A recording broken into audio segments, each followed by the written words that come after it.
Hello everyone, সকলে কেমন আছো? আমি খুব ভালো আছি। তো পাহাড়ে ঘুরতে যাওয়ার দ্বিতীয় ব্লগ।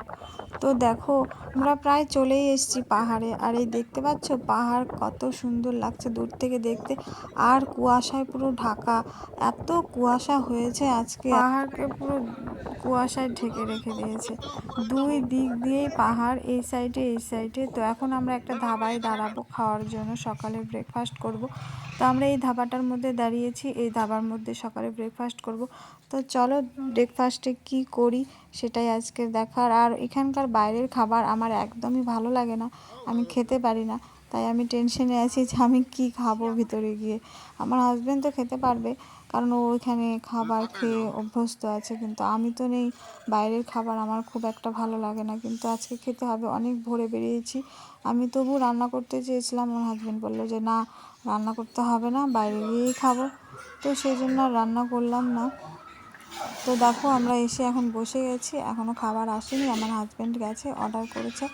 এখন এখানে আবার কি, কেউ নিয়ে এসে টেবিলে সার্ভ করে দেবে না, তোমার নিজে গিয়ে কোনটা খেতে ইচ্ছে করছে সেটা গিয়ে নিয়ে আসতে হবে। এই ধাবাতে এইটা নিয়ম। তো আমার বরের বন্ধুরা খেতে বসে গেছে, ওরা নিয়েছে ডোসা। আর আমার ডোসা একদম খেতে ভালো লাগে না, কেমন লাগে। আর আমাদের জন্য নিয়েছে পুরি আর চাটনি আর একটা তরকারি আছে, তো সেটাই আমরা খাবো। আর ওরা খাচ্ছে ডোসা। তো ওরা ডোসা খাক, আমরা এটা খাই, এটাই অনেক বেটার আছে, তবু একটু শান্তি পাবো খেয়ে। তারপরে খাওয়া দাওয়া শেষ করে আমরা আবার বেরিয়ে গেলাম। এবার আমরা কিন্তু খুব কাছাকাছি চলে এসেছি, আর একটু হলেই আমরা যেখানে যেতে চাচ্ছি সেই জায়গায় পৌঁছে যাব। আর এই যে দেখো পাহাড়টা, এই পাহাড়ের উপরেই কিন্তু আমরা আজকে যাব। আর এত সুন্দর লাগছে, মানে কি বলবো। আমার কিন্তু পাহাড় দেখতে ভীষণই ভালো লাগে, এটা আমার সেকেন্ড টাইম পাহাড়ে ঘুরতে যাওয়া।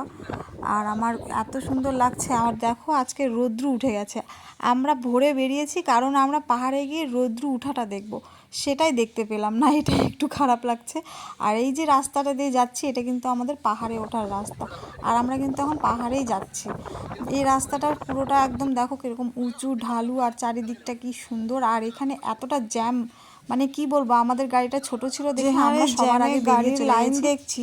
আজকে আমাদের পৌঁছাতে না হলে 10টা 11টা বেজে যেত। আমরা ওখানে ঠিক 7:30 পৌনে 8টার মধ্যে ঢুকে গেছি।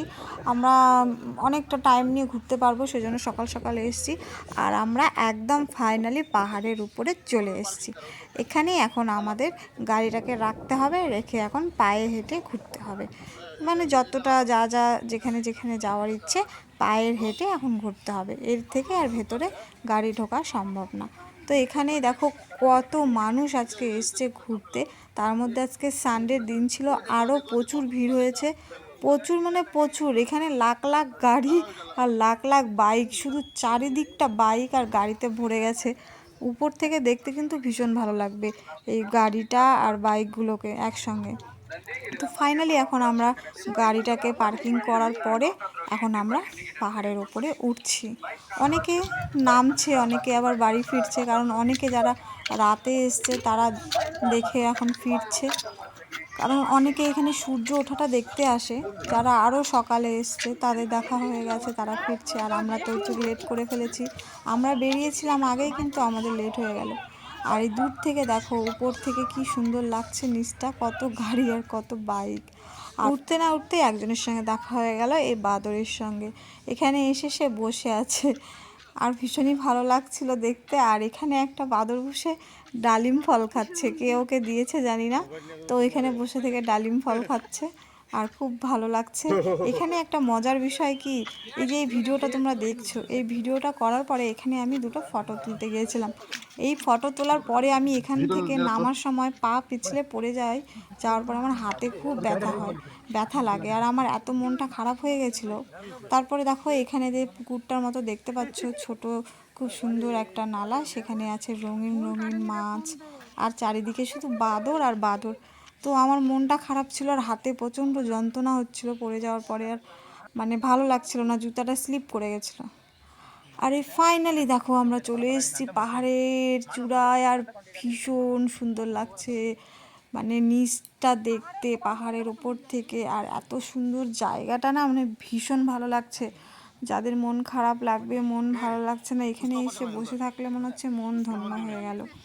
এত সুন্দর, আর এত সুন্দর বাতাস দিচ্ছিল, ঠান্ডা ঠান্ডা, ভীষণ ভালো লাগতেছিল। আর এত লোক, এত মানুষ, সব ভিড়ে আরও ভালো লাগছিল। এখান থেকে কেউ পড়ে গেলে আর বাঁচবো না। তো